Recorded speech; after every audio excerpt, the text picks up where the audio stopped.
What's up, everybody? Welcome to episode 179 of Value Town. I'm ChanmanV, and he's Gaara. He's Gaara, and we're in the middle of the Boomsday Project, or at least in the very, very beginnings of the Boomsday Project. But Gaara, how you doing, man? I'm doing absolutely fantastic. New expansion hype. Yeah, you're so crystal clear today too. This is good. This is the beauty of doing just two people, is that the connections are much better, quality of video and stuff is like much better. It might also have something to do with the brand new webcam that I'm the using. brand new. That's true too. That's right. That's right. Yeah, higher resolution makes an incredible difference. It's like 1080p, baby. Yeah, yeah. New expansion comes new great things to Value Town, right? But yeah, guys, so we just started, like literally day one just finished, with the expansion. So we've got a lot to talk about, a lot of things where just what we've been experimenting with, what we're getting a chance to play with.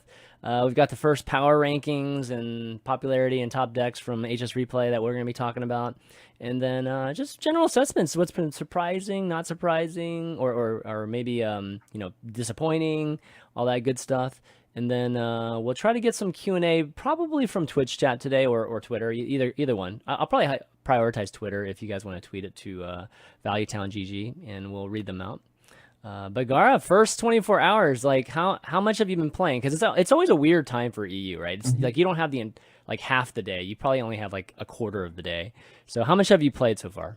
So my streaming time is or my schedule is from 1 p.m. CT till 9 p.m. CT, and the expansion came out at 7 p.m. CT. Oh, so I still stream my regular time. So I only played 2 hours yesterday into the new expansion, and then I went to the gym and played a little bit there, a little bit theory crafting. But today when I woke up, it was like the new expansion all day.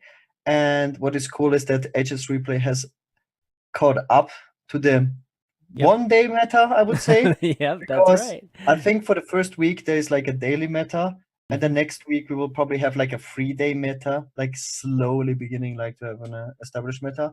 And HS Replay told me to play Big Spell Mage, and I'm like, oh, I'm pretty good with Big Spell Did we Mage. Really? I didn't even know that. And then I climbed to Legend with 92% win rate with Big Spell Mage. Oh my God! I didn't even. I was busy doing other stuff clearly, but I didn't even realize Big Spell Mage was that high in Legend. Holy crap! That's awesome. And I'm like, man, everyone's playing these Mecha Toon decks and crazy. And then HS Replay tells me to play Big Spell Mage. I'm like, what? And then I just tried that. I trusted it, and it worked perfectly. Yeah, one thing you'll notice is the Cthulhu decks and the Priest combo deck, none of those are up here. So they all lose to aggro, and this is why everyone plays Zoo, Odd Rogue, all these fancy aggro decks, and Big Spell Mage is pretty good against those. It's Shudderwalk all over again.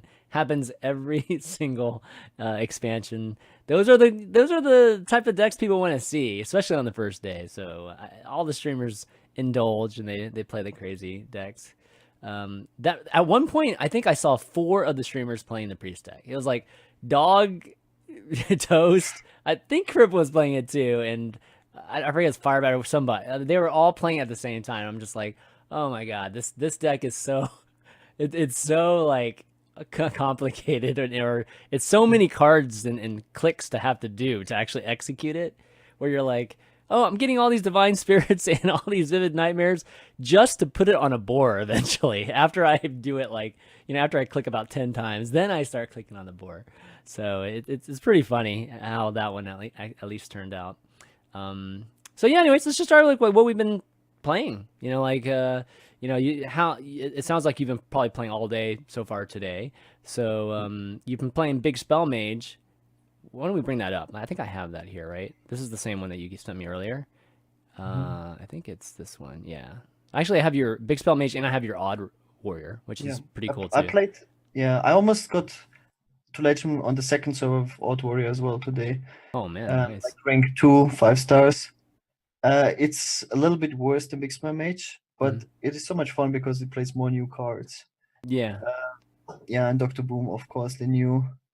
Yeah, so let's go through the Mage first. So it's Artificer Keleseth. Wow, Keleseth is interesting. It started off as a fun deck because I wanted to play new cards. So I played in Lunar Pocket. Yep, Luna, Pocket Galaxy. It's a very high rolly card. As I like as I already mentioned on the show when we talked about the new cards, is if you draw it to the perfect time, um, like you play it in curve basically, then pretty much any minion you play afterwards doesn't matter if you like reduce the Serenite Chain Gang. Obviously, it's better to reduce the big guys, but because you tempo them out, and tempo is so good in Hearthstone. You go Flame Strike and then you play the new 5-mana Neutron. It's so powerful.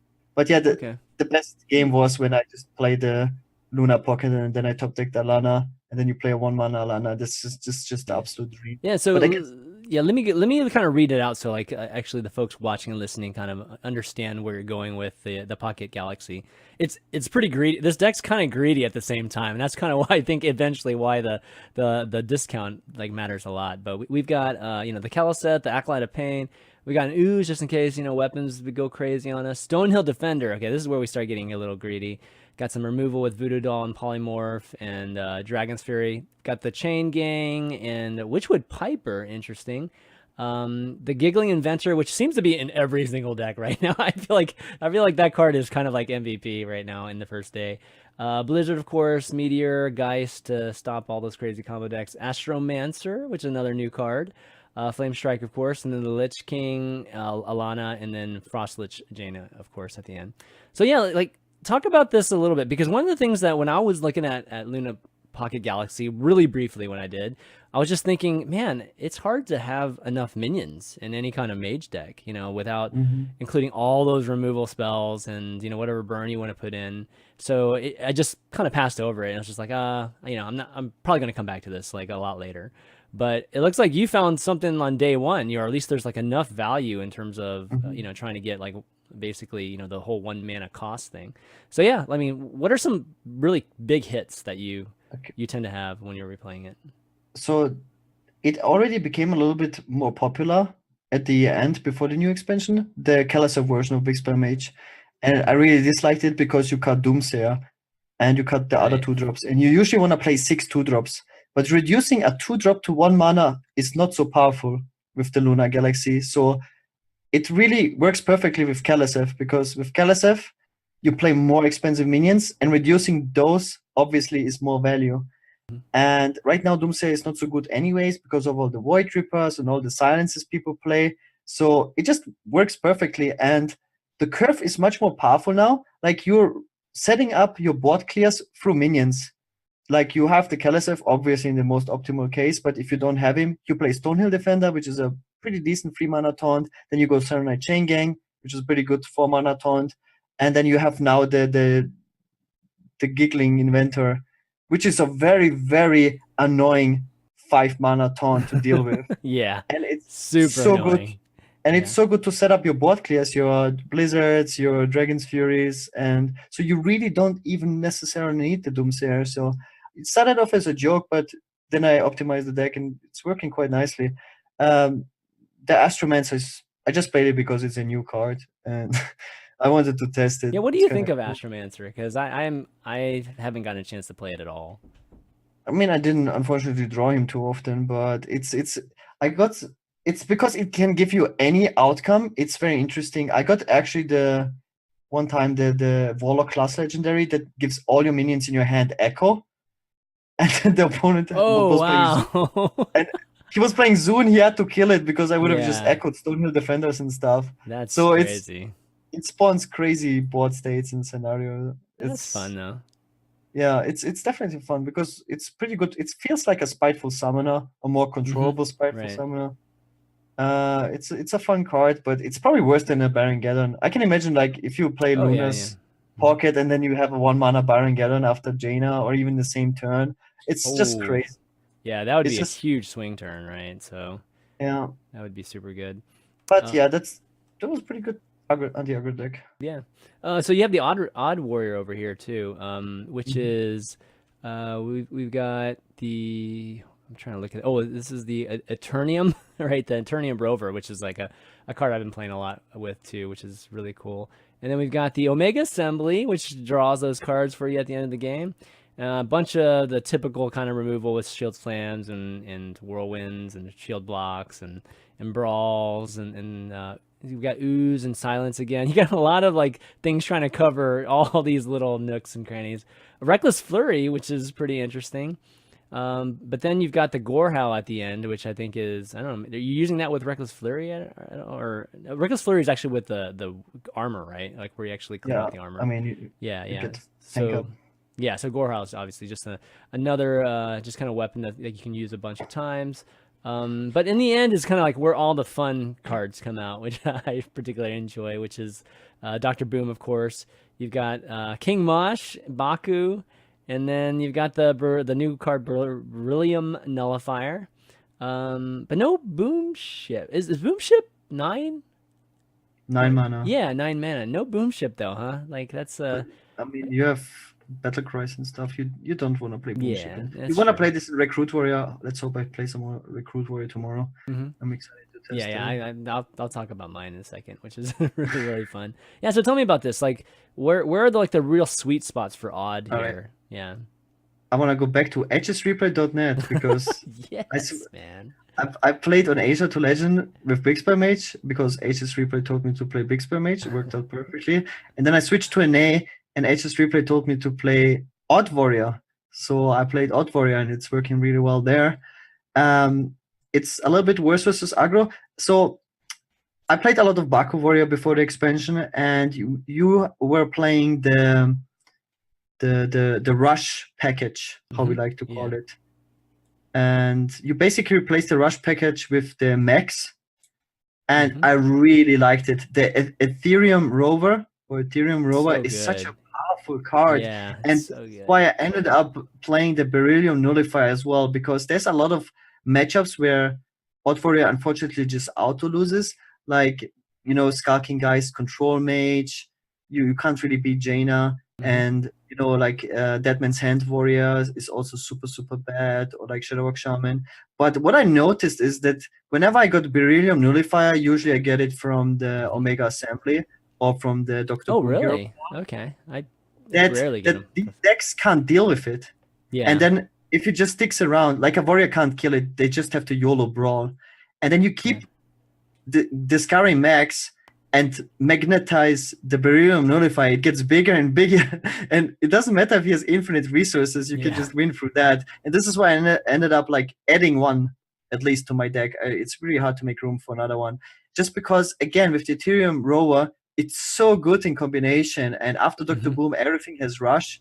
And I was super, super surprised by Omega Assembly. First, I was like, that's a decent card, but it's super good. Elise. But it's so good, especially after Dr. Boom, because everything will have rush. And a lot of these mechs have taunt and magnetic and lifesteal. Yeah.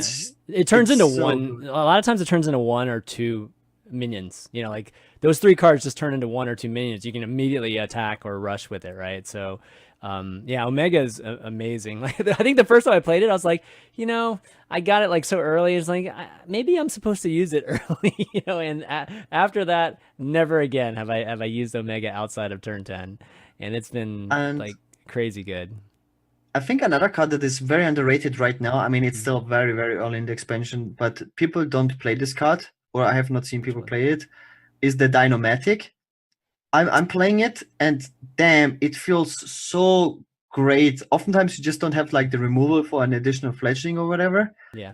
And it's just so powerful. It feels like the old Bomb Blubber, but more controllable. Yes, it doesn't work on max, but when it's good, it's so good. So Dynomac's the one that does 5 damage, right? To non-mechs, basically, right? Yeah. But it's only minions. It's not to the hero. So right. So that's why it's so good. Yeah. So it clears the board if you're playing a non-mech deck. And you know what? I was playing around with a little. Oh, I've gotten it a few times from Omega Assembly, and I think the times I've played it, it's worked out. But I held off adding it to the deck just because, what happens when you do play mech? I think mechs will get a little bit more and more popular. We kind of see it obviously in Warrior right now, maybe a tiny bit in Hunter and probably a lot in Paladin right now too. But eventually I feel like that card's just not going to have very much value because it's not going to be able to kill anything. So I've held off on adding it to my deck, or at least my warrior deck. But maybe right now, maybe right now it's like super good, underrated. Yeah, it's definitely like a meta choice. Mhm. Like right now, I don't feel like too many people are playing mechs. I also heard a lot of people about testing Mech Paladin, but I personally have not faced a single Mech Paladin, and I'm playing like all day. Dude, same with me. Like Odd Paladin is like still super strong, like in terms of the stats, or at least maybe not in Legend, but oh, actually in Legend it's still like 51, 52%. But the Odd Paladin, they've added mechs to that, which is pretty interesting. I mean, from what I can tell from looking at it, just really briefly, is that they've just added meteor minions, just to stick on board. You still got those, the silver hand type of combo plays, but generally speaking, they're just trying to stick things on the board, the Fungalmancer and and things like that.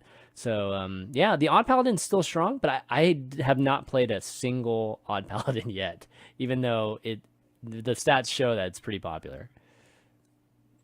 I faced Odd Paladin, but there's Yeah. apparently like people playing a complete new Mech Paladin deck with the Oh, 7 mana oh, legendary. really? Oh, yeah, with But the I've not Crankle. faced Yeah. that ever, like Hmm. not even close. I faced Control Paladin, and it was surprisingly good.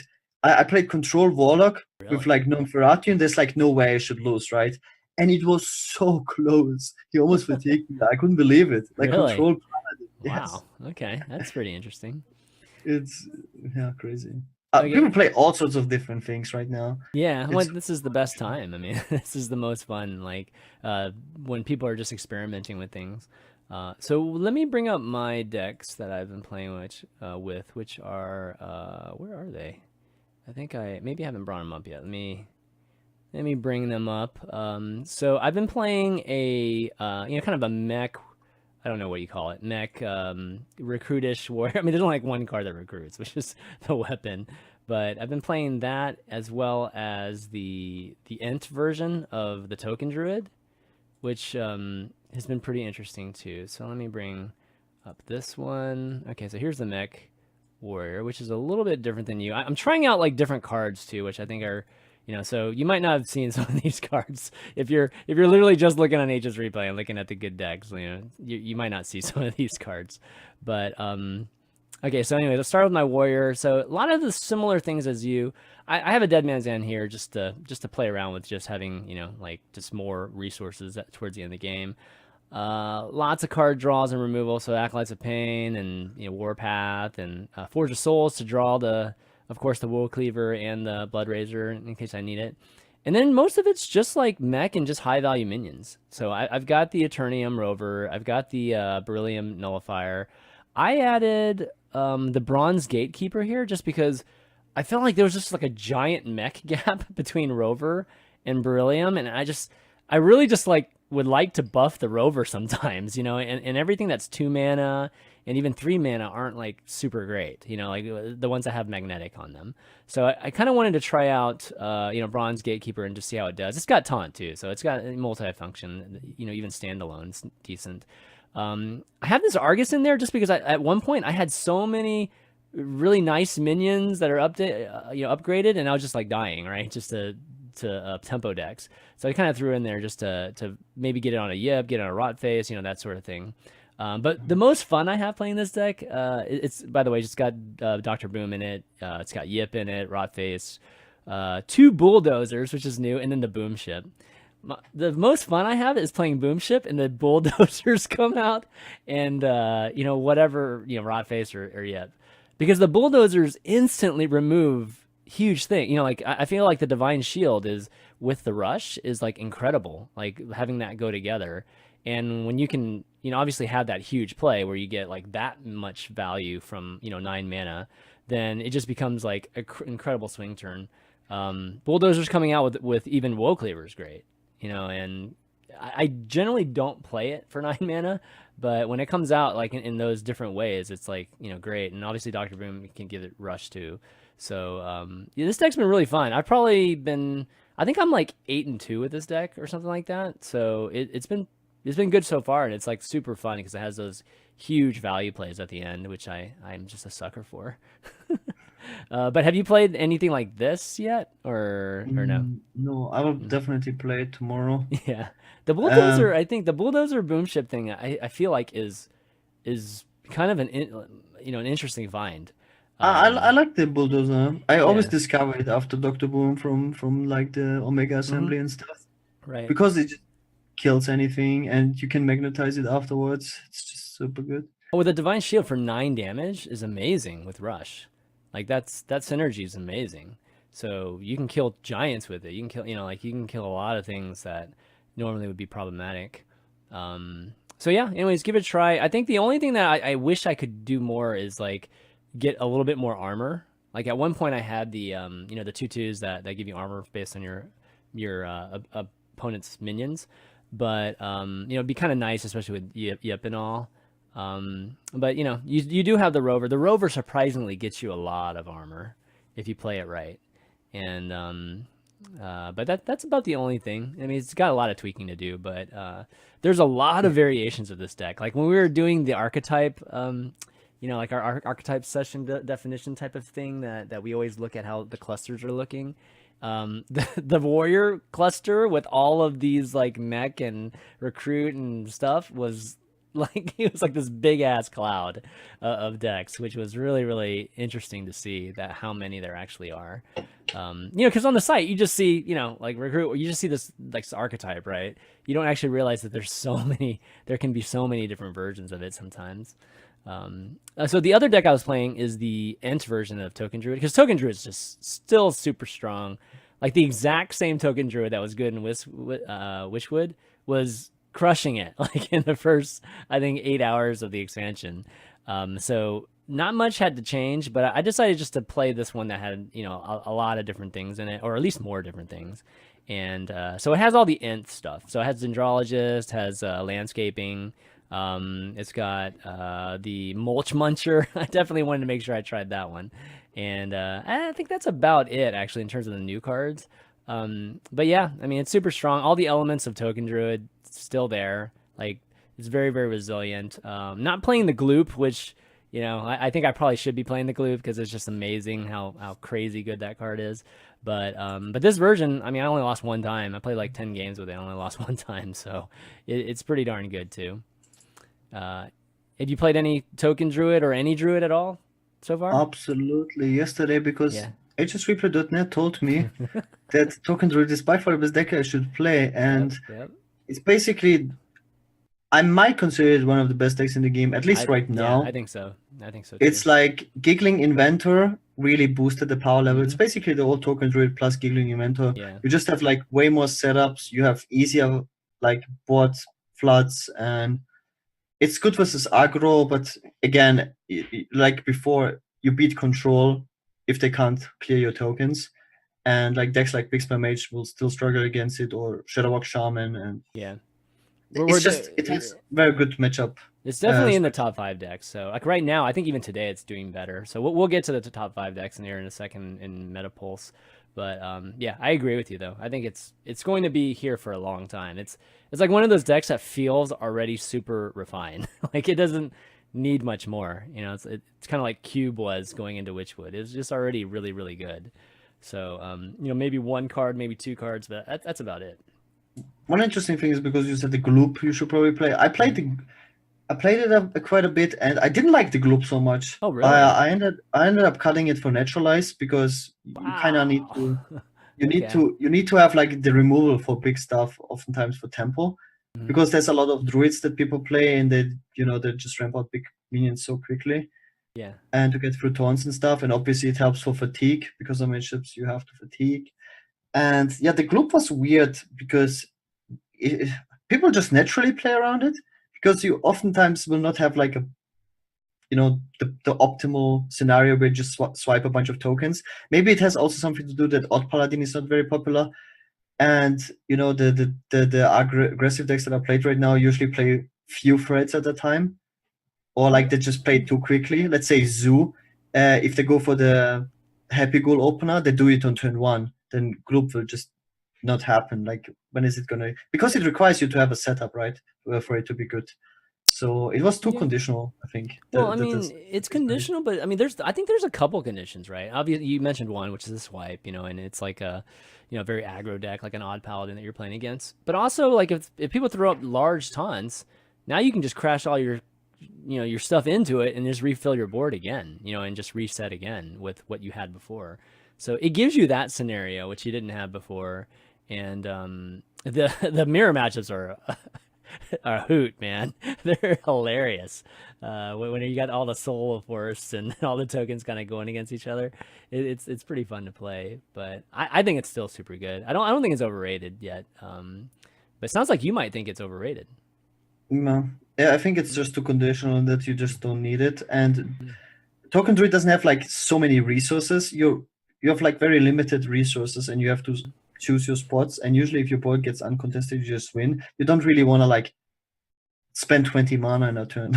This is what Gloops enables you in some scenarios. So I just feel like it didn't help my game plan. Very similar to like Unstable Evolution in Shadowbox Shaman, which is a powerful card, but it didn't help my game plan. And this is how I look at it. No, I think that's a sign of the design too. I think that's good. It's designed so that there's a little catch to it, right? Like you can't like refill an attack with the same turn. It's usually just resetting the board for the next turn. More so, and it's not like Savage War that all of a sudden makes whatever your board is super good too. So super interesting design, but great tool though still for druids to play around with. Okay, well, why don't we move into talking about the general meta? So we've had 24 hours. What's great, obviously about Asia's replay that is that we're one of the only people, if not the only people, that can outside of Blizzard to actually be able to show some type of representation of the meta. And we've got 24 hours worth of stats at this point, and I think I made some of these queries, probably I would say 20 hours in, maybe 18 hours in, just because I had to kind of prep I had an article today that I posted to the Pulse, but you can kind of see the power rankings just by class, and then you can see kind of the class popularities here. And power rankings, Warlocks on top, not that surprising given how powerful Zoo is. I don't know if you got a chance to play with Zoo. I literally tried to play a bunch of stuff yesterday. I mean, I played against Zoo all day, every day. Yeah. So that was enough for me. I didn't want to play Zoo mirrors all day.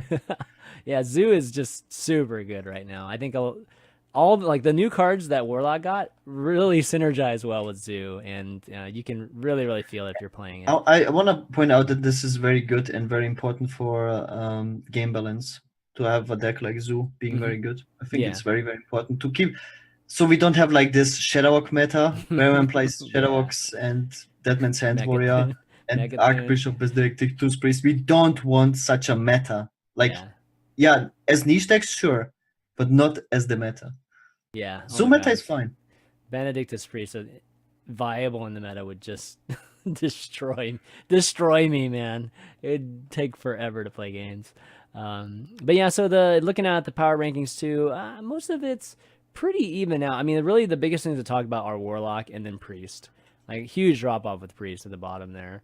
And it's pretty interesting because I think a lot of folks were talking about Priest, and this is power ranking. This is an actual popularity. If you look at popularity, Priest is actually terrible too. I can understand people not playing Priest because it just seems kind of boring. Like I think some of the new tools seem to draw the game out even longer and play that kind of style. But it turns out that even that kind of style, I don't even think is winning very much. So I have to add, because just from experience. So basically, when a new expansion comes out, aggro decks are always the strongest decks because those are the easiest decks to build, easiest decks to refine, and usually the power level is not much lower than the best actual decks in the game. And Priest is by far the hardest deck class to build a good deck. It is so complicated to build like the best combo Priest decks or big Priest decks or quest Priest decks. Like it takes so much time to optimize this list, and 2 days into the new meta, when you don't even know how to tech your Priest, this is not surprising at all. But I don't think Priest is that bad yet.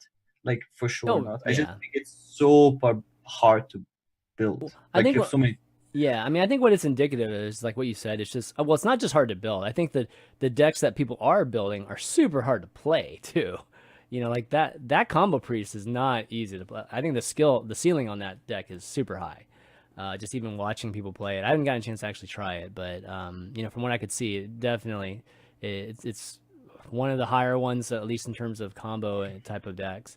And then the other ones, like you said, I mean, like the other tools that you kind of are able to utilize, I think people just haven't really figured out. Like, I think Priest might be in good shape to react to whatever meta ends up, solidifying, and then because they have the ability to heal like immensely. So if it does turn into a fairly aggressive meta, then Priest can tech towards basically beating that.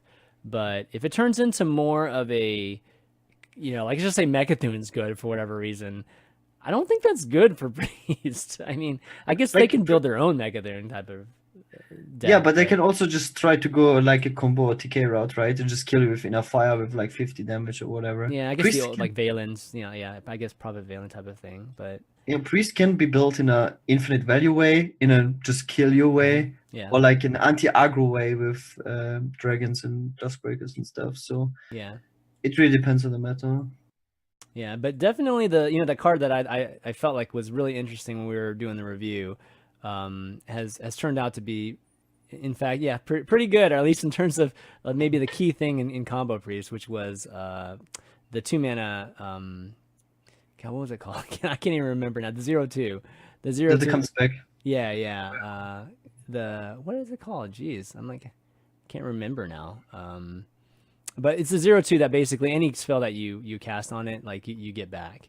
So people are topsy turvying, or they're divine spiriting, topsy turvying, and then also vivid nightmaring to create more divine spirit. That's what's cool, is that they're using the card to actually generate more spells.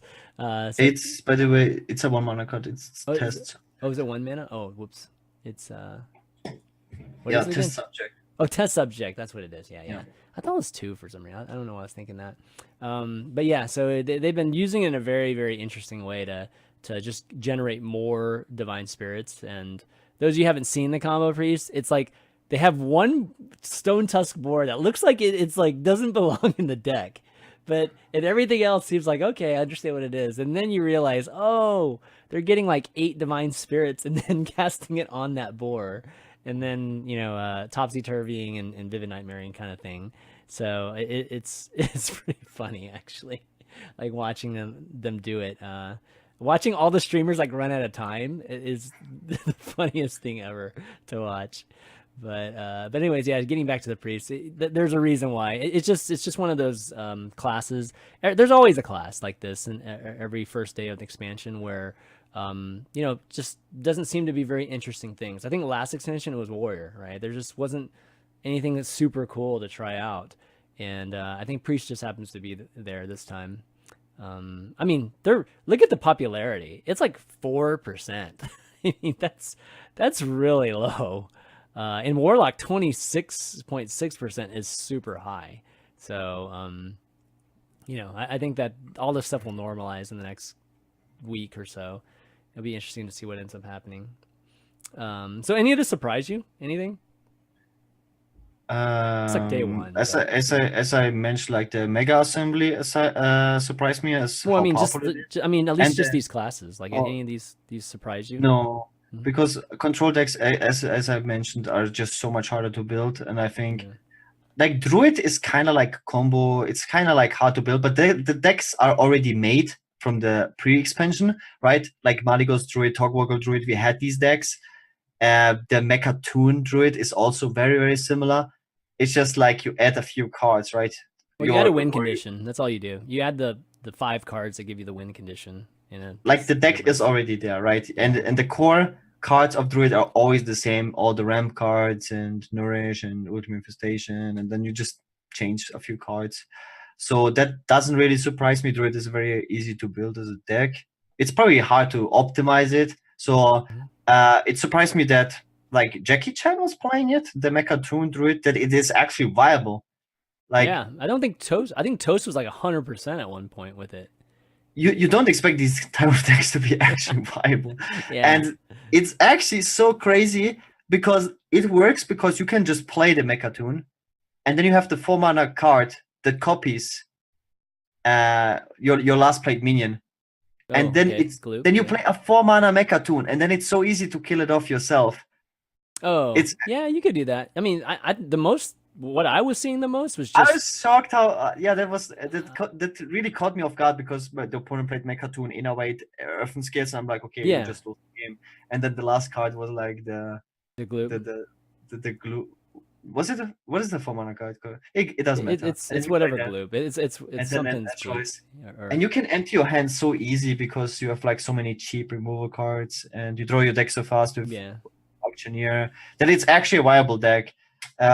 I hope it's not very super powerful, because that's just another Shadowrock Shaman, right? Yeah. Just faster, more consistent. You don't rely on like. Well, like you said before, I think Zoo keeps that in check. Like Zoo's fast enough to kill that. I love Zoo. Oh Yeah. my god, I love Yeah. Zoo. Yeah. It's very powerful though. Like probably I don't know if it's too powerful yet. Because they gave Zoo basically a 3-mana Serenite Chain Gang, and like if you get Kalisev now at Zoo. Dude, forget Kalisev. You get we're gonna about to talk about, but if you get the Soul Infusion too, it's like super great. So I think Zoo. We'll get there in a second. We're actually literally right after this is we're gonna be talking about Zoo.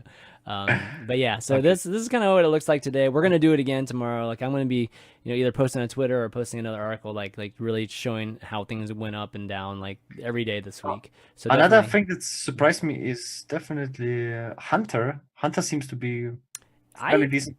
I play zero Hunter. I have no idea how good Hunter is right now in this new expansion. Same, like no idea, no clue. Like fast Hunter, mid-range Hunter, like new recruit Hunter, no clue.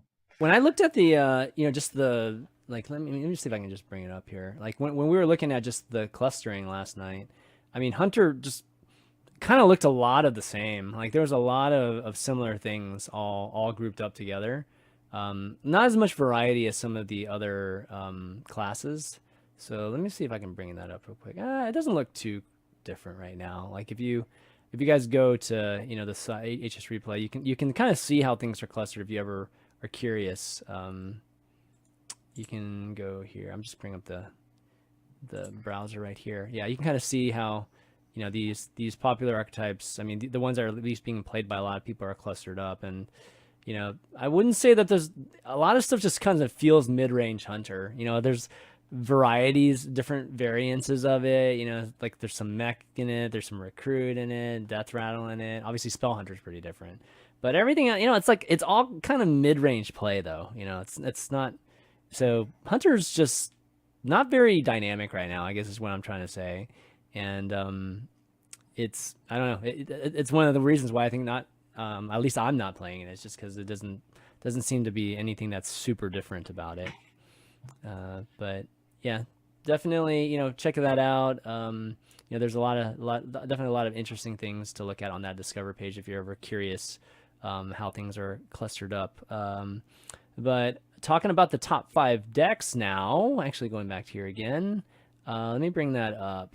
Where is that? Here we go. Okay, now we can start talking about some of these I think decks we've been trying to hold off on, like Zulok.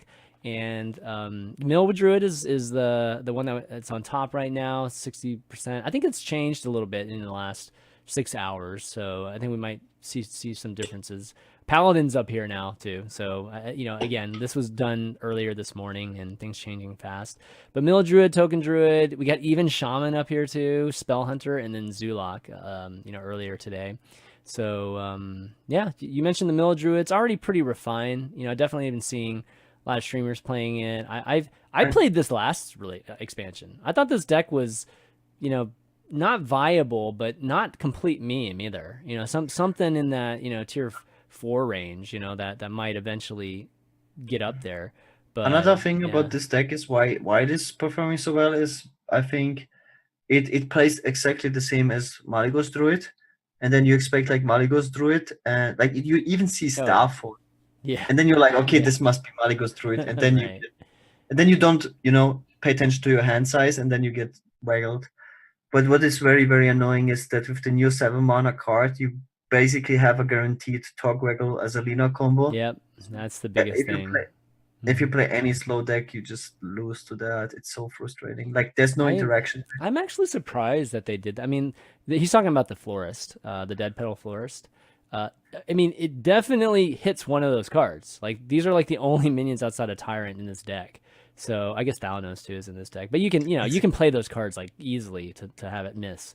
And then if you get it early, you can just play it early, and then it just discounts it to 1 or whatever. So you're guaranteed to get that Azalina and King Togwaggle combo, where before it was much harder, right, to navigate it. And I'm actually surprised they created the Dead Petal when they have the Biology Project, which actually makes it a little bit more possible too, just with some of the previous discounts that you could get. But so but you had like the Skulking guys counterplay at least, or you just pay attention to your hand size because they're required to have that's true. Yeah. Naturalize. But now there's no counterplay to it. Yeah. The only thing you can do is play an aggro deck like Zoo and just rush them down. Yeah. And it's incredibly frustrating. Yeah, it's pretty easy to pull off too. I mean, I guess there is a little nuance to the actual fatiguing part of it, but it's fun to play. So if there's a deck that's super fun to play right now, you should play this deck. It's definitely very different. It's a different style of playing Hearthstone, even a different style of playing Mill. It's super different. But from that standpoint, it's great. But I'm just surprised how easy it is to pull off. And these type of decks, kind of dangerous when they're easy to pull off. Bring back Dirty Red, please. Yeah, exactly, right. So there's the Token Druid that we talked about earlier. This is pretty much exactly old Token Druid with Giggling in it. And so pretty good. It's definitely still good. Even Shaman was surprising. Like I didn't actually realize Even Shaman kind of snuck in there. Still good. A deck that's just full of a bunch of good solid cards still works. And they have another, I guess, 2 new cards here. The Thunder, what was that? Thunder, I can't read that. Thunderhead. The Thunderhead, that helps you put down like 3 minions on the board. So maybe you can Sea Giant the next turn, or even if you need to fight off like Odd Paladin, those extra tokens can fight them off because they have Rush. I actually faced like a Maligos OTK Shaman in the last game of my stream today, and he played 2 Thunderheads, and I'm like, man, this is such a powerful board control card. You might want to play this even in Shadowwalk Shaman. With any Overload card, it just helps you control the board. Like even if you go like Thunderhead plus Lightning Storm or something, it helps you clear up the board. It just seems like a very, very, I think, underrated card as well. I think so too. I think it's a pretty underrated card now that I've kind of seen it in action some, and it's just good even if you don't remove anything. Even if you get like 3 cards on the board, I mean that's great too, especially with this deck particularly. So, yeah, I mean this deck pretty much just chips away at you, and eventually does a little bit of a big whack at the end there, with Alakir or something like that. But so I think it fits really, really well. The Arcanode is this? Wait, what is it? Arcane Dynamo, I think is what it's called. Yeah, Arcane Dynamo is pretty interesting too. I haven't had experience with it, so I don't really know what kind of cards you can hit. But I'm thinking if you can, it hits any spells that are 5 mana or above. So I'm thinking, if you hit like a Bloodlust or if you hit any Mage cards, it's probably pretty good for you. So these cards seem to fit pretty well in this, and just shows you that Even Shaman's still a super strong base even with this new expansion. Then we got Spell Hunter here, which I think Spell Hunter is probably still the most consistent hunter deck, even with just all the talk of Recruit and Death Rattle we've seen in recent weeks and months. Spell Hunter seems to always just be lurking like right in that tier 2, mostly tier 2 range, bottom of tier 2. And now it's gotten, another card that helps them draw secrets. So it makes maybe the lesser Spellstone even more consistent than it used to be. Yeah, what do you think of Spell Hunter? Like, when's the last time you played Spell Hunter, Gaara? Right before the expansion, because really? Okay. HS Reaper told me to play it. And I also played a lot of Even Shaman because HS Replay told me to play it, and it was pretty good. Nice. I had like insane win rates, except with the Spell Hunter. It was like the only miss from HS Replay since I started doing that. Okay. I'm surprised by how accurate it is. The only really miss was Spell Hunter, just because I should have played even Shaman from like rank 5 to rank 2, Yeah. which I did, and I had insane win rate. And then from rank 2 to 1, I should switch to Spell Hunter, and I did, and it just didn't work. Just because people can play around all the secrets so easily. Like Yeah. it's supposed to counter Odd Paladin with like explosive traps and stuff, but they just don't attack, and then they go level up, and then they blow you out. It's just, it doesn't work. Like, well, they know how to play around it. That's the biggest thing, right? So I think it's only tougher that like that. But if if they're for whatever reason they're playing like it's a death rattle, hunter, sometimes you can still surprise them and burn them down. There's not like a ton of heal right now. Outside I think of priest, it punishes these unrefined decks as well, like these greedy decks. Yeah, like no, that too. you just curve out into the spellstone, and then if they don't have an answer. I still think just generally your burn is decent. I mean, there is heal across the board, but I wouldn't say it's at its high right now. Like at least some of these decks that people are trying, and especially the aggro decks. I mean, obviously they don't have any heal in them, but this deck seems to just have enough burn to kill you, even with having healing options. So it's still right on the edge, I think. And I don't think you can improve it too much more. I think this is about as good as it gets. Like, there's not many spells that you can add that are gonna, continue this archetype. But we'll see if I think continues. I think it will fall off, because I think it will lose to the aggro decks. Like, it is supposed to counter the aggro decks, but I think the new Zoo is just so powerful that I don't think that Spell Hunter beats it, and then what do you really beat? It's like a deck that beats Warrior just because of Rexa. It can beat all the greedy decks, but it also counters the aggro decks. But I don't think it counters the aggro decks anymore, at least in theory. Yeah, I mean it's basically supposed to kind of like outlast the aggro decks, right? And now moving on to Zoo, moving on to this new Zoo lock. I mean, it's pretty hard to outlast the Solarium. Now that they have the Solarium, which gives them another free, like another turn of draws, and just play everything that you draw essentially. It just gives Zulok even more ammo on top of the ability of just like improving just the gameplay it was already built on, which is just having these solid minions on the board, fight for board, and then just continue chipping away at you. You mentioned it earlier, right? Kelsa hitting something. That Soul Infusion is like +2/+2 on something in your deck, and if it hits on your Serenite Chain Gang or the doubling imp, man, you're golden. Like it's over basically. So yeah, talk about this Zoo deck a little bit more as to why it's so much better. This is already like an outdated list, and the expansion just came out yesterday. Yeah, like it's crazy. The deck got already improved, I think 3 or 4 times, and now you don't play the Life Drinkers anymore. Yeah. Some people don't play the Doom Guards. I think that's a mistake, but the deck gets more and more refined. Some people play Leroy. Like if you buff the Leroy, you just have like this crazy burst out of nowhere. But yeah, it's just like you said, you have now with the imp a 3 mana Serenite Chain Gang, and it has great synergy with the buff spell. Like if you hit the imp, it's insane. If you hit the Chain Gang, it's insane. If you hit Kelesif now on 2, you have like an even crazier way to high roll. Like you don't even have to wait for Serenites. You can do it already like 1 turn earlier through the imps. And your like overall board refill is crazy powerful. Like you can just hold back resources just because the imps give you like so many resources. And like if you just hit the Serenite or the imp with the spell, like you can just play very few resources to just have a very, very threatening board. And that makes it so powerful against control decks, that want to just clear your board, because you need so many board clears. I mean, I even played on a Void Walker, and like I even had Soul Infusion hit a Void Walker, and it's good. It's like that's not even bad, and that's one of the worst things that can happen to you. Maybe a Kobold Librarian would be worse, but yeah, like you can't really go wrong with that card. It's so easy just to hit a minion with that. Like there's barely any spells in this deck. It's like literally Soulfire and nothing else. So you're going to be hitting something of value. And Zoo was already played before the expansion, and with this expansion, it just got buffed. And another very random fun fact is like they got the best legendary spell, arguably, at least right now, with the Solarium. Like if you compare the Solarium to the Mage Luna Pocket, Yeah. Like, how can you compare those two cards? Like, Lunar Pocket is so slow, it gets hard countered by like aggressive decks or like slow, fast play, and then Solarium is just, it's so insane.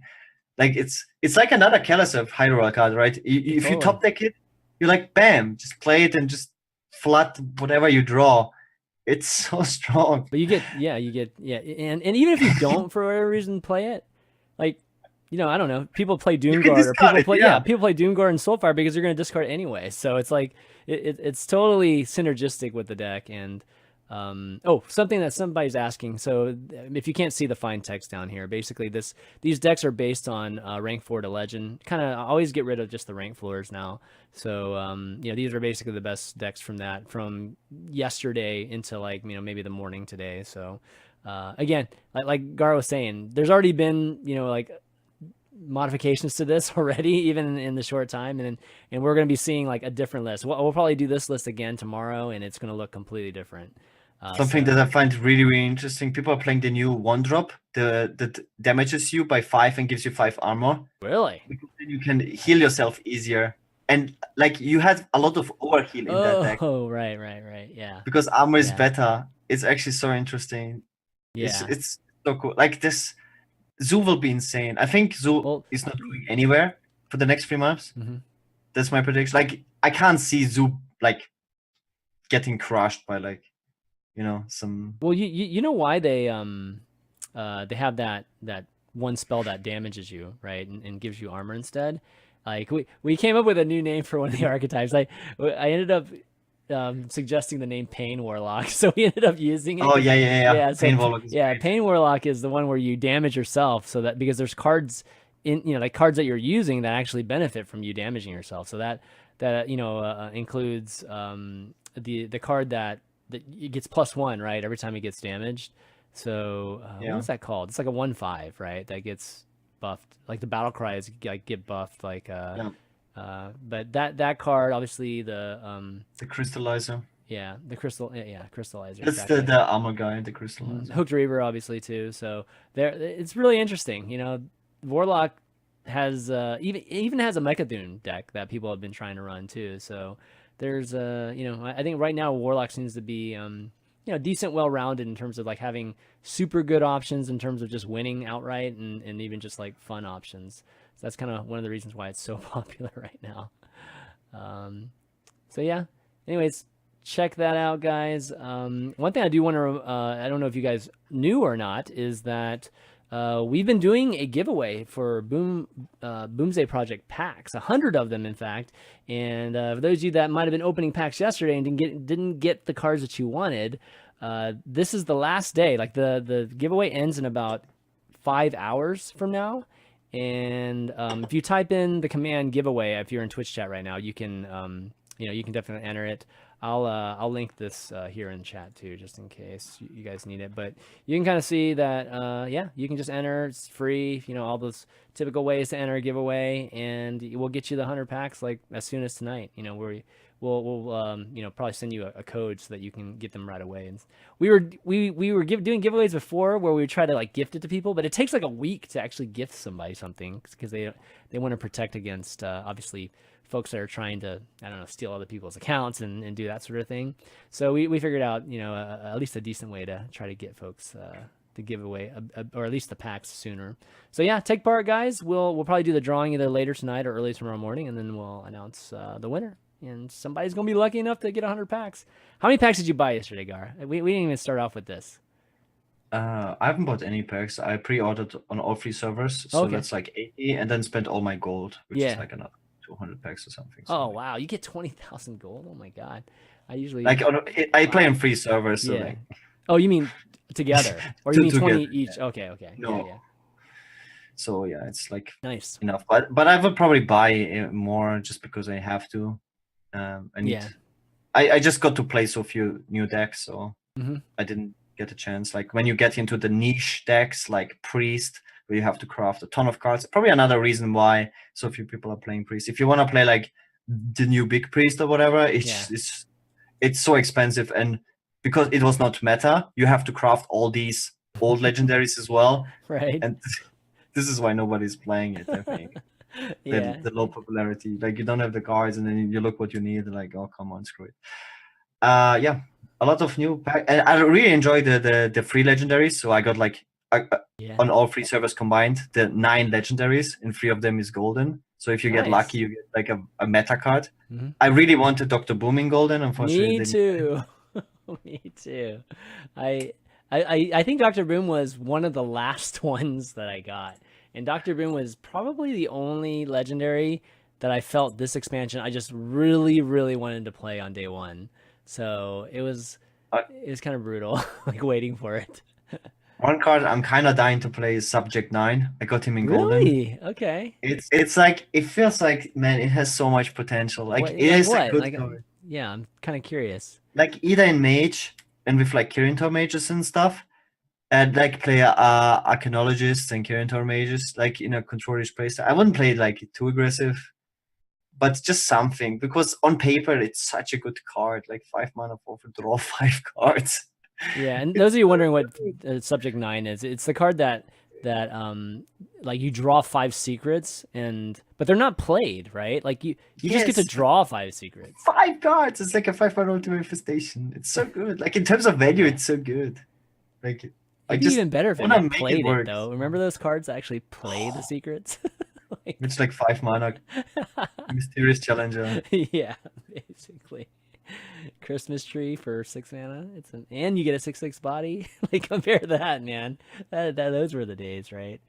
So I guess the next thing to talk about here is, yeah, basically surprises and disappointments. Like we definitely mentioned a few surprises. I think that I put down just a few. I mean, I talked about Dozer at Bulldozer, Soul Infusion, obviously a huge one, and we already talked about Journey Rover. So we talked about 3 of mine at least. Anything that you might think is like you're surprised about or disappointed? Like anything completely overrated in your mind? Disappointed is actually, I think people are just so good, or became so good at predicting like power levels of cards and how they work in the meta and whatnot. Don't tell Trump that, dude. We're not gonna talk about that. Like what was it? What was the biggest meme? The 5-star, like the 0-star, the file? Yeah, 0-star bot queue. Yeah. I like that one the most. Man. Oh man. That was great. Disappointed in that Druid got like probably the arguably strongest cards. Not, it's debatable yet, but the Druid is so strong for so long. Like since the beginning of time, since Alpha, Druid is like arguably like top 2 or 3 classes in the game. The Druid got like such powerful cards once again. And now that you can like toggle, this is like a disappointment, but not in disappointment in terms of, oh, like this card, I thought it was better, but in disappointment in terms of like, how I give Druid again like such powerful cards, and now you cannot interact with it, similar to the like Mali Wiggle. How crazy is it that Taunt Druid's been benched? Like, and you know what I mean? Even Malleus to a degree has been benched. And it's like, like nobody's using Twig anymore, or I don't think so. You don't have to. I still face Twig, but you don't have to. Yeah. It's like, bro, you don't have to play it. Tier 2 decks that are being benched. I mean, it's crazy. Yeah, it was similar when like Q block was so powerful, and what was it, Control Lock, that you didn't play Zoo. Like Zoo came later, yeah. Live after the nerfs, right? Just because it was never really bad. It was just that Control Lock and Q block was so much better. Why would you play Zoo, right? Well, and then I think there was an innovation, right? Like the whole healing thing was definitely an innovation. Yeah, but why would you do it, right? Why would you innovate that when Q block and Control Lock are so powerful? Like before the nerfs, there was no. Well, there's always a reason to innovate. So that's a mentality that I think most people take, and that's why most people are just net deckers, right? Like the people that actually innovate are the ones that keep staying ahead and keep really pushing the meta. Because if people don't innovate, then it just stays stagnant and nothing happens. So like we need people that do that. The juicy Psycho Melon is also so strong, and you don't see that much play. I haven't seen that yet. I haven't seen a single person play it yet. Yeah, like I saw it in Togwaggle just because it draws you the full combo. Oh, okay. It's so dumb. It draws you Ultimate Infestation. No, not a mini. It draws you like Azalina and Togwaggle. That's like the big deal. You have this guaranteed, and it draws you the Resurrect guy, like the Reduce guy. Oh, It's the florist. the florist. Yeah, is the floor? Oh yeah, the florist is 7 mana, right? So Yeah, I thought it's Azalina was 7 mana too, though. yeah, but you still guarantee like if you draw two things, then you basically can already set it up guaranteed on one of them. But you don't even have to play it. Like the list is apparently like so stacked that you don't even have the room. It's kind of like similar with the board clears in Warlock. You have so many good board clears that you cut freaking Joffrey because you Yeah, have no room. It's very similar with Druid. Druid has so much good card draw that you don't play this juicy cycle alone. You just have enough. You don't need more. You put yeah. manifestation. I mean, it's surprisingly not that hard. You know, like once you actually are used to playing the deck, you know, used to the plays and used to things to look for, it's not that hard. So that's the part that kind of a bummer because you would think that this type of deck would be along the lines of a priest, you know, the priest combo right now. You know, it takes a lot of skill to kind of pull it off, and when you do pull it off, you pull it off with style. You know, it's like really really cool. But you know, when things like that start to get a little bit easy, that's the tough part. And the Mechathune, we haven't even talked about Mechathune's deck is solid. Like it's fairly consistent too. Like being able to draw through your deck. It's not super consistent, or And else also it'd be play broken. all cards. Yeah, I yeah. thought it was weird to just play all cards. Yeah, But I mean, people are doing without Hemet. I didn't think it would be. yeah, I didn't think it would be possible to do an Azalina King Toggle without a Hemet, like pre but this they're so expansion. fast as well. Yeah, so it's really amazing. Oh, the biggest surprise for me is like I faced it today a little bit. Like when I woke up, I faced 3 Tempo Mages in a row. But besides that nobody's playing like the new Tempo. I think there was like most hyped up aggro deck with the unexpected results. I've not faced unexpected results a single time yet. Oh yeah, Like yeah. I haven't Tempo either. Mage. I think this is Dude, just it's I gonna come. tried playing dude, I tried playing Tempo Mage early yesterday. It was so bad for me. Like I could not do anything to anybody. I don't know. Like I've definitely seen some people win recently, but for some reason yesterday I was like 0 for 5 or 0 for 6. I was like, screw this. I'm not playing this anymore. And So- I got so nutro in all 3 games that I got absolutely utter destroyed. Like they emptied their hand turn 4. really? Okay, see that never happened to me. Like I never had Yeah, that opportunity. I know. It's when like I was they have like playing- 5 health minions and shit on the board. And I have to like Cinderstorm into crap like that. You know, like it's like that's not happening. I'm not doing any damage to this guy. So yeah, I think I just had bad luck because, you know, most of the time like the trends kind of stick. They're consistent. And one of the trends is that Temple Mage is consistently good on the first day of the expansion. So it could have been just me. I mean, if I look at HS replay right now, what does it say? Like Temple Mage. I don't know if it shows up. Let me see. Maybe top rank 5 or something. Let me see. Temple Mage. Yeah, Temple Mage isn't even. Yeah, Temple Mage is tier 3, 49%. So maybe it's better at Legend. You think it's better? Let me see. I think it's just overall a very, About very powerful 50%. deck. It's just that nobody plays it yet. It's 50.31% right now. Maybe we need win rate. Epic's Void to make like the optimal list, which will definitely happen. Yeah, well, APX Void, I'm sure will do something crazy and Because make it super good. It has like all the tools, right? It has Yeah. all the cards, just assemble it. And another surprising thing, which was like caught me off guard, how powerful it was, is like the bright nozzle crawler, the rogue What was that? 4 mana death rattle that gives you poisons plus rush. How Oh. crazy that is with Sonya. Wow, like I played Oh, Big Spell really? Mage. Wow. I had Okay. Alana, like a full board, and then he played this plus Sonya and just cleared my board. And it was like, what the Wow. hell? That's crazy, man. Because you get it back and it has poisons and rush, right? So you can just keep. It's like the best board clear in the game. You can clear everything. You could clear a Hadronok's board just because you keep charging in, right? It's crazy how powerful that is. Yeah, that's really cool. But nobody really thinks about it. Like it's so insane. Yeah, we barely even talked about Rogue. Rogue's actually really good right now. I think that, you know, odd Rogue, straight odd Rogue is like really good pressure deck, you know, kind of like Zoo is, right, on a lot of these control decks. And then on top of that, you have these interesting variations that are, you know, I think just in the beginning levels of being figured out, combo wise, right, with Cube and the Death Rattle. I think Death Rattle Rogue will eventually be something. I faced 3 Pogo Hopper rogues. Pogo Hopper too. Yeah. And he got the Pogo Hopper to a 15-15 one game. That's pretty impressive, so man. hard. Yeah, that's That's crazy. Now I was watching Tice play it earlier, and it's another one of those decks you got to really get used to like seeing the plays, because they're not very obvious if you haven't played it. But that's so cool. It's like I mean, they're all kind of like tempo decks with potential big plays in them. The pogo thing it's a little bit like playing Edwins, like, but you just have multiple Edwins.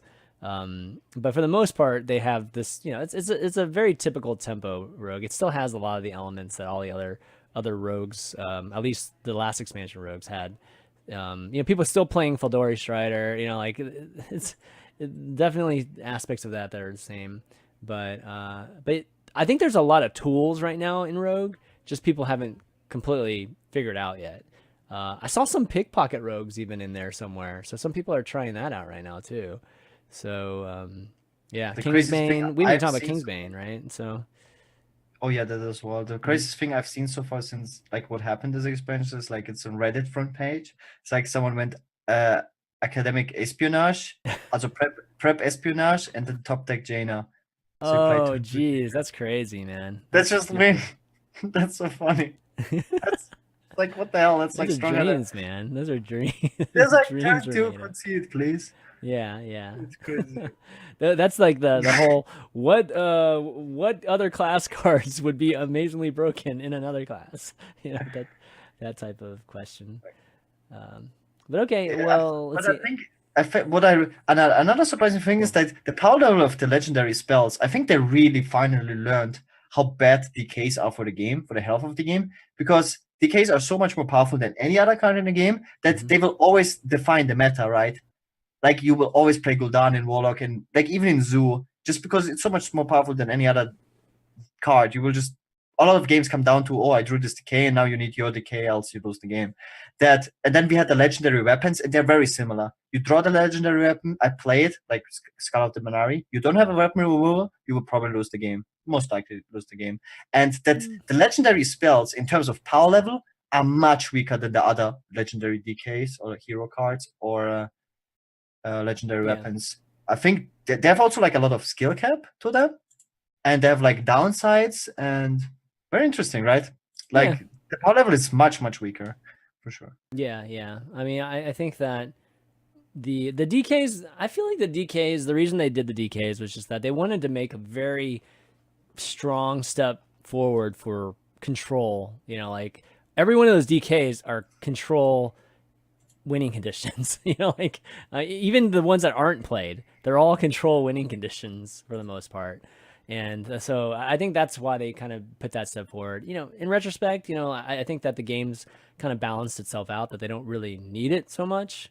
I don't know. I think Mage would be in trouble if they didn't have, Jaina. Without Jaina, But like what is late game Mage? It's nothing. Like they would have to make, I mean, they'd have to make some kind of like high value minion at the end.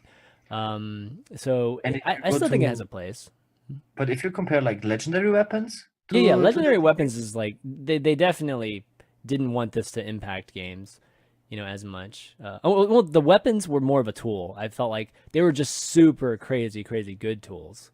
But I think they felt like, okay, there's weapon removal in the game, so we yeah, can still make it super powerful. But it was still bad because if you don't have the weapon removal, these cards are just so powerful that you just lose the game. but there's only like two of them like that are used. I mean, it's not. No, the Hunter one is game winning. Skull of the Manara is Yeah, I game guess the Hunter winning. one is huge. Yeah. The Rogue one is just you can build an entire deck around it. Of course, it's game winning. What else do we have? Like the Paladin one was like an even Paladin, like one of the most important cards. The Yeah. Warrior one is like also insane, obviously insane. Yeah, If you but don't have, they're not they're like. up there. They're insane. Tweak, obviously. No, almost all of them are just game winning Well, good. yeah, there are definitely, I would say, two or three that are deck defining. I think the other Oh yeah, ones but are that game winning. just. No, the power level is what I'm talking Yeah, about. power level. Okay, power level. Yeah, I think we're in agreement there. That power level's But super and high. Like, then with the spells, they really went down with it though. yeah. They No, don't just win you the game. the rogue card. What's cool about spell, especially in terms of the rogue, is that you can prep it. So you can do some crazy things with prep. The card that I like really like I saw like so many people using and using well was just what's the spell that you double your death rattles or whatever? You know, like whatever you cast Yeah, it the on. rogue 5 mana Yeah, spell. exactly. That was a super good one when you cast it for two. It's crazy, Necrium crazy good. Bile. Yeah, I had somebody put a Cairn down and just cast that on it like twice, and I was just like, oh, that sucked. That just like was basically Alana on me. I So actually saw that on the new dragon that gives you 7/7 dragon, the mechanic whelp. yeah, dude, that card is. I was gonna mention this, like I totally forgot, but I was gonna mention that's such a good card to get when you're playing warrior and you have Doctor Boom. Like if you get that from Omega, it's Damn. really really good because you can just crash and it dies, and then your seven comes out and you immediately attack with it. You know, it's like feels like a recruit hunter type of play. So it's yeah, that's actually a really fun card. But I think it's only good when it has rush. It's not very good otherwise. Yeah. Um. Okay, well, one last question I had for you. Myra's Unstable Element. So I'm kind of on the fence about this card because I don't like every time I wanted to use the card, I felt like I didn't feel like it was the right time to use it. You know, like it's either too early and then like I felt like sometimes I waited too late. You know, like because I did. You have this whole sense. You know, like this part of you, or at least part of me, that doesn't want to waste any cards. You know, like I don't want to just burn the cards. You know, it's kind of like the tracking thing. It's like I don't want to just like get rid of these cards. So my question to you is that A, is Myers Unstable Element, you know, I guess still super good in your mind, and B, like when is the right moment to use it? Like, in what kind of deck did you even play it? Like Outrook? Uh, no, I was playing it in like different stuff. I mean, well, actually, no, I played a couple games in Odd Rogue, and then I also played it. I even played it in just like a combo type of rogue. Like I saw Killen playing some kind of double sword cube thing, so I wanted to try it. I think Leroy is the way to play it now. Like people play Leroy with this kind of cube rogue thing. And so I was kind of trying to use it in that just so I could draw maybe some combo pieces. But again, like I felt like I was in danger of burning cards, you know, that would be super important to me. So when's the right time to play it? That's my question to you because I'm a little I'm not sure exactly what kind of deck to throw this into. I think the problem with this, you want to play this in a super hyper aggressive deck to just close out games, just refill your hand. The problem is that if you play a 5 mana spell, you have an insane amount of tempo loss, and usually these aggressive decks rely on tempo to Yeah. close out games, and then this is just like too much of a tempo loss. So I think people are not playing this card correctly yet or in the correct Yeah. decks. I think you really have to go like Sinister Strike, Cold Blood, 1 mana charge minions, like Just these type of decks, just like and just go sprint like basically. Yeah. and or maybe even together with preparation. Mhm. Because prep plus this is like very cheap for 2 mana, because then you don't have so much of a tempo loss. You can still play like a Thug or something. Right. But I can imagine like a super hyper aggressive deck, and then you have this card. You will just draw damage. Like every single card you Yeah. will have in your hand will be damage, and then just go face. Yeah. But Just have it measured then out pretty and then it comes accurately. down Yeah. to, is that type of deck even good? Because Yeah. no, seriously, like Yeah. Zoo even out of all decks plays so much healing. Mhm. Like, what kind of decks can you beat now with just full face? Like the old school face hunter playstyle. That's why nobody plays Barco Hunter. Like all the I DKs mean, give you a lot of armor. The new Doctor Boom. All the warrior decks have like so much armor gain, like Barco Warrior. yeah. Uh, Warriors for sure. Zoo Aggro decks have, out of all decks, have insane amount of healing. Druid has like so much armor gain. Dude, I got Yeah. out armored by Maligo's Druid with Barco Warrior, and I make so much armor, and they still make more armor. How is that possible? I was thinking, like, I have literally tank up hero power and they make more armor than me. So I think Yeah. this type of playstyle just doesn't work in the game anymore, just because of all the healing and all the Okay, so you taunt. don't think it is good at this point? I mean, you can It use just it for Megathune if you want to do some kind of Megathune thing, but outside of that, yeah, I'm definitely found myself confused as to like where to play But in this. Mage works though. Like Mage does this burn playstyle, Yeah. but you have these super threatening minions at the same time, and you have crazy tempo, right? Hmm. Like Sorcerer, I Mana mean, Odd Wyrm. Rogue's pretty fast, dude. I mean, you can. I mean, you're putting minions on the board that like actually scale. So, and for the most part, you're going face a lot. So, it could work there, just as a but you have to have it measured out. You'd have to like probably commit to face super early, and then like have just enough damage to kill the guy, right? So What another this is I compare this kind of like it's a weird comparison, but I kind of like to compare it to Luna's Pocket. Like I think it's a good card, but a 7 mana card do nothing is like pretty much unplayable. Like it's so hard to get a 7 mana do nothing card out. Like yeah, exactly. it's basically a 5 mana do nothing. Yes, you draw cards, but you're playing like a tempo deck or an aggressive deck. Like you can't afford to spend 5 mana to just draw cards. And then people will just play different against you because they know they will win fatigue, right? They could just kill your board and they will win.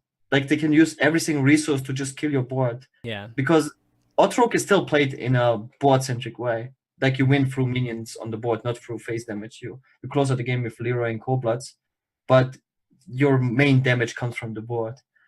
So yeah, I don't know. It's still too early to tell, right? It's like the expansion came out. It was just more of like I was sitting there, man.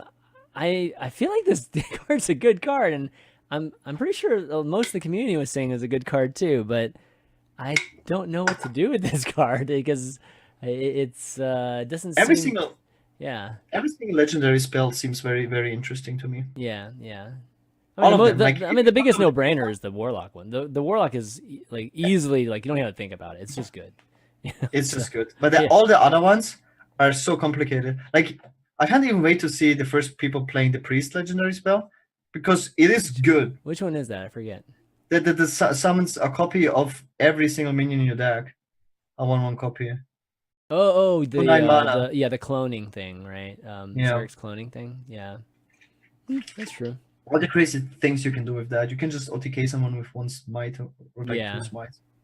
And like Mind Blast, you can literally just OTK someone, but like nobody plays these decks yet. It's like there's only so many. It's not high in the priority list to build these type of decks. Like when you compare, like I played basically today the whole day, and I got to play like 2 or 3 decks. Yeah, it just takes time. Yeah, it takes weeks. I mean, we don't want it to be solved in one day, man. That is the last thing we want. We want it to take weeks and weeks and weeks. I wonder how many people are like, man, the first deck I'm gonna play is OTK legendary priest spell, OTK priest. Well, like that's trying. My number 1 priority deck. It wasn't the legendary spell, but people were trying combo priest a lot yesterday, and definitely didn't catch on. Given we saw the popularity was 4% for a priest, which is crazy, right? Yeah. Maybe it's because the deck is expensive. It's too hard. It's just super hard. Like people, a lot of people play Hearthstone just mind dead. Like they just brain dead. They just kind of just play cards on curve. That's how they play. Like if a big streamer plays Zoo, then the ladder is full. Yep. I can do that too. That's the influence, man. That's totally the influence people have. Okay, well, anyways, why don't we talk about I guess maybe get to some Q&A. If you guys have any questions, type them out in Twitch chat, and we'll definitely be sure to read a few of them out. In the meantime, though, we are going to be in the meantime, I want to kind of give a shout out to our patrons that support our show. They, if you are interested in becoming a patron, go to patreon.com/valuetown, and you can make a pledge today. But these folks have been supporting our show. Some of these people, like for a long time, been supporting the show. So definitely want to always spend a little bit of time giving a shout out to them. So Mike T, our legendary producer, Bryce L, David C, or Dave C, Dan S, Grant A, Chris B, Edo, Lee D, Gary D, Alex G, Jake C, Anticrisis, and GoTrix 2, just to name a few. Thanks so much, guys, for supporting us. And if you guys are interested in even just like following us, maybe this is the first time you're watching Valuetown and wondering why we talk about hsreplay.net so much. Valuetown is actually an hsreplay.net show now, so you can follow hsreplay at hsreplaynet, and we're trying to post like stats like just like every day, like once or twice. So if you follow the channel, you'll definitely start seeing that in your feed, and might be something cool that you if you like to discuss anything pertaining to stats, it'd be a good place to get that content right now. Okay, let's see. Any questions we got here? Nobody's asking questions. Come on, guys. Surely you got... Okay, thoughts on Shaman. Odd Shaman. Oh my god, I haven't even thought about Odd Shaman. Like, what is Odd Shaman? Let me see. So many people asked me today about elemental mid-range shaman. If I have played that, no, I have not played that. Man, the times I've played it, it's never been good, and I haven't seen that much improvement to it. Just in what they've added. So it's like one of those things that like it seems like it's good on paper, and it's just like super curved stone, but then you realize that they just don't have very much dynamic to it, and if you miss curve, you're just dead. Like there's no way to get back on board, type of thing. I'm so happy right now that Zoo is so good. Like because Shadowwalk Shaman got also so buffed, and I want to face a new like Shadowwalk Shaman. Yeah. New expansion comes out, and can you imagine now facing like Shadowwalk Shaman and freaking Mulligan's Druid, like all the same decks, all Yeah, Paladin. I beat Shutterwalk I think twice yesterday with Zoo, so it definitely does feel good. But getting back to the original question, Odd Shaman, Yeah, I actually Shaman. have no idea what Odd Shaman would be right now. Like you're some missing people huge. Odd Shaman before the expansion. It was like just so bad. Yeah, I mean you're it's missing like really good shaman. cards, like Yeah, control shaman. Like what? Like lightning just storms like and... weird. Yeah, it's just a weird control win condition, and you play like random big threats. You can't even play the Hagata. You can play Shadowwalk, but with value, not for TK, because you have no Grumble. Yeah, it's just a really weird deck. Yeah. Okay. So Jay Slimy said he's going to post one in the, I guess the ChanmanV Discord. So I'll check that out definitely later. Prime, what is it? Prime Mole? Yeah, Prime L or Prime Mole HS. Has anyone got an idea of what to do with the legendary Hunter spell? Oh yeah, that's that. That's the one that you play the death rattle things, right? And they take random things, Yeah. Then they die. I mean, generally has. I thought about generally it would either be death rattle or poison, like one or the others. So death rattle obviously it'll trigger it if you have some kind of great, high value death rattle. So anything like Azalina or not Azalina, Katharina, or anything like that. You could kill it. It sucks to lose the body though, so you'd have to actually remove something and not die, right? And I guess you could, yeah, right? Yeah, no, actually, if it dies, it doesn't kill like the death rattle. The thing is, you don't have too many great death rattles right now. Yeah. Like, I think it will become better eventually, with the next expansions and stuff. Yeah. Maybe we just don't have all the tools yet, but I can definitely see people just, it's another deck that is super hard to build. You know how long it took before we got Egg Hunter? It almost took like the entire 3 months. We didn't play Egg Hunter till like the last month. Yeah. I mean, of the last expansion. It also, like it also requires the meta to be in a certain state too for, something like the Egg Hunter to have been able to, kind of have success. And if it was super fast, Egg Hunter would never have had success. Like it's because, Shutterwalk was having some success at, at these events and but people still played like Zoo and Odd Paladin and Odd Rogue and whatnot, and still it just took so much time to like have like this list, that can still outgreed all the other greedy decks and have a chance to beat aggro. Yeah. I think it's just using the legendary spells for Hunter. Like we don't have good death rattle minions. I'm pretty sure there's some niche deck, like a super refined, optimized version, where it's not bad. But what odd? No, for the spell, legendary Hunter spell. Oh, legendary spell. Yeah. Something. Yeah, I have no. To be honest, like it's just not sure. It's not a bad spell. It's just again, it's kind of expensive. Like you have to have a big play from it. Otherwise, it's especially as a hunter, you have to have big plays as hunter. So if you have inconsistency in that, then that card's not going to be played at all. And like you said, such decks are much better if the meta is slower. And right now, Zoo is all over the place. And right now, it's like your biggest problem is just survive turn 1 against Happy Ghouls. Right. And the Hunter is usually not very good against Happy Ghoul. Let's see. We got another question here. Let's see.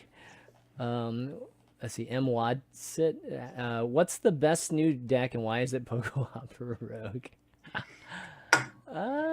Is that the best new deck? Because I mean, the thing about Pogo Hopper Rogue is that there really isn't anything different except for the pogo hopper. Like we were talking, I was talking to my colleague about that, and it was just like, you know, pogo hopper rogue is like the same as like all these other rogues, except for it has pogo hopper in it, literally. Absolutely not, dude. I disagree What? 100%. Really? Like the ones Because that he we were plays. looking at. Oh, because he plays Axe. He plays Axe. He plays Death Rattles. He plays Zonya. He plays Oh, maybe you're Valera. talking about a different one then. Yeah, like Yeah, like there's a lot of refined versions, pogos. yeah, Yeah, man. Like legend versions. I'm legend player, you know. there's Uh, there's a lot of pogo like and hopper and rogues running around. like So you literally have no idea what you're facing. You face Diamol plus Cobra turn one, and then suddenly they play Pogo Hoppers and then copy the Pogo Hoppers. Then they play the Death Rattle weapon, and then suddenly they have like these poisonous Death Rattles that clear your board. yeah, And then suddenly they have X, and suddenly they have Valera, and then they have infinite value, and you have no freaking clue what's happening. This is a very new rogue experience. that weapon is so good, man. That's a And it is, crazy good. and with Might be the Valera, best card.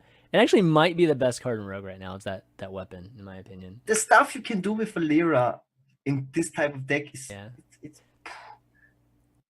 it's crazy because you can just play the Death Rattle weapon and then re-equip the Death Rattle weapon with itself and then proc a Death Rattle. Yeah, it is And- pretty crazy.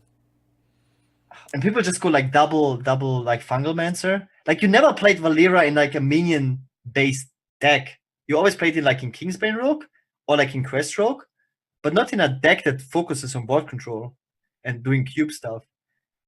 Like it's literally cube rogue. We were talking about this when we did the card review. People are playing cube rogue now. Yeah. I mean, it's legit. I mean, when you have things that can trigger death rattles, cube is all of a sudden viable, like super viable, in many different ways too. It doesn't even have to be a charge or rush minion. It could even just like a regular minion. You can still cube and instantly trigger it, and you're basically getting an immense value for, play dead is like 1 mana, right? So this thing is like a second swing of a of a weapon, which is crazy good. So like you mentioned earlier, the spell, right? If you cube something, you get already 2 things of it. But if you use the 5 mana spell, you get 4 things of it. Yeah. And then if you have Valera, you can just cube it. You can do the spell twice. I know. Then you have like infinite things. The only thing that stops you is like the 7 board space thing. That's true. Okay, so maybe take 1 or 2 more here. We got Randuin. Do you think Mechathune decks will see play in tournaments to counter slow decks? Okay, answer that. So first of all, the only remotely viable Mechathune deck I've seen so far is the Mechathune Druid, right? Yeah. So the Mechathune Warlock seemed too slow, bad. What other Mechathune decks do we have? I mean, there was like a priest one. I mean, I think we sent out a stat yesterday. It was like, let me see. Let me just look at the tweets again. Like we tweeted out like, where is it? Here we go. We got top Mechathune activators. So we had Naturalize, 64, almost 64%. Cataclysms, 28%. Shadow or Death, 1.1%. Starfall, 0.8%. And then Shield Slams, 0.7%. So I guess some warriors are trying to do it too. So I don't think I like it because I think there's stronger anti-fatigue decks. I think I don't know if it's Shadowhawk Shaman is faster. Shadowhawk Shaman might actually be one of the slowest anti-control or anti-fatigue decks now, which blows my mind. But the Togwaggle Druid just seems so much more consistent. So let's assume Mechathune Druid is the best version of Mechathune. And Togwaggle is just better because Mechathune Druid you can counter with Skulking Geist, and you need the Naturalize on your own Mechathune. But people also play like the 4 mana guy. That after you played your Mechathune, you play the 4 mana guy. But how do you kill your 4 mana guy after Skulking Geist? I guess you can Wrath Moonfire, something like that. No, you can't swipe. Can you? No, you can't. No, swipe you your can. minion. You can Starfall, right? That's exactly what Starfall's for. Or Starfall, yeah, exactly. That's exactly what it's for. But, yeah. But I think like if that plays against Togwaggle, you always have to think about how do the matchups work, like the anti-fatigue mirrors. So if Togwaggle plays against that, I think Togwaggle is just faster. Not sure because both decks are extremely fast. Maybe it might be like a Clown Fiesta, but Togwaggle like just gives you like more cards or no cards. I don't know. It then comes down to draw RNG if you drew your Mechathune or if your Mechathune gets burned or whatever. But maybe you could just copy their Mechatoon with Azalina and then you do the combo first. Who the hell knows? I think the But format matters too, because I think that depending on what format you play, I think Mechatoon, type of decks are just good to have. Like if it's the one thing about Shutterwalk I have to say is that after watching like 3 months of Shutterwalk games, with you pros playing and everything, is that there are different lines to win with Shutterwalk. Where with these decks, there are not very many. I mean, maybe Azalina has some like lines we haven't really developed like super well yet, but for the most part, there are no other lines except for like running out of cards and killing your Mechatoon, or running out of cards and killing your guy in fatigue. Where Shutterwalk, we actually had times where there are 3/6/6 on the board or 4/6/6 on the board, and that would win games, right? So, I that's one thing I just want to point out, because I think Shutterwalk's better in that regard, just generally as a more versatile type of control deck or a combo deck, or whatever you want to call it. But so if you were to play these cards, these kind of decks, it's literally as a sniper. So if the format's going to be more conducive to that, okay. Short answer, yes. Yeah, there you go. Yeah. So niche pick, niche formats, niche situations. Yeah. Like if you expect greedy meta in a tournament setting, then you will play anti-control decks, and then you will play the best anti-control decks, and Mechatoon is like a guaranteed win condition. So if it's better than Togwaggle, then you will play that instead. But if Togwaggle is better, then you will probably play Togwaggle. Yeah, one of them is going to win out, right? One of them is going to be the deck to go to. So we'll have to see what that is. All right, one more question. Let's see. Anything else here? In the first weeks in the first tournament, I think people will just cannot decide which one is better. So we will, I think, see both versions. Yeah. So let's see, Icotrix, I guess is his name. Icotrix. Are there any Shaman Eureka decks? Something like Malagus OTK. Yeah, I faced it today. Yeah. You play Farsight, you play Eureka, you play a bunch of Malygos from hand. Yeah, crazy. And then I got Frost Shocked for 12. Wow, that's crazy. Frost Shocked for 12. Not a Moonfire? No, a Frost Shocked for 12. Who knew that it was going to happen? Who knew you could kill like it was so random a as Deathwing well. with that guy? Wow. Like, because it plays all these cards from Shadowwalk Shaman, and then you the whole time think you face Shadowwalk Shaman, and then suddenly you get like Frost Shocked for 12. That's an experience. Wow. So yeah, was it viable? Probably not. Just like he was rank 2. It's not like super. Okay, it's not bad. He was just testing. Who knows? Like the expansion, it's still young. Everything is still young. Well, I'm just talking about just past, right? Like past. Like the thing is, compared to Druid, compared to Malygos Druid, I think Malygos Druid, what I like about it, and Togwaggle, they don't have two great anti-aggro tools. I think this is what keeps these. This is why Zoo is keeping these type of decks in check. But Shaman, if you can play all these like volcanoes, lightning storms, and stuff, it might just be like a worse OTK, but a much better like anti-aggro healing type of deck, which is much better versus aggro. Then I can see these decks being like more popular. I don't know, man. Spraying Plague's pretty good, dude. Yeah, but if people play Void Rippers and into Despicable Dreadlord, then you're just very sad. Yeah, okay. I guess that's true. Yeah, that's true. Okay. Well, anyways, guys, I think that's going to be it, unless there's a question. Oh, I guess there's one more. All right, we'll take one more here. Heretic 988. So there's one more expansion that needs to complete the cycle. But what archetypes exist with only Witchwood Classic in Boomsday card? Just wondering what it looks like after KFT Kobolds and Ungoro cycle out. Okay, so basically, what decks right now look like they are Witchwood and Doomsday heavy, which I think none of them are right now, to be honest. Like, it would, it takes actually being put into that situation, I think, to build those type of decks. Right now, we don't have anything. There was nothing in Witchwood that was crazy strong to the point where we built decks around it outside of Shutterwalk. That was like literally the only thing, right? Like maybe Token Druid played like the Whispering Woods. Token Druid played like we don't need living mana, basic cards and Whispering Woods. Yeah. Branching Path's gone though, but yeah, you could easily replace it with something new. Yes. Yeah, that's a good point. Again, maybe token druid. I could see that. Maybe even taunt druid. Taunt druid Rogue might is be. really Taunt- Rogue doesn't really care about those old expansions. Katharina Rogue was when? Katharina was kobolds, wasn't it? I was trying to see if Hunter might be possible too. Yeah, Rogue always.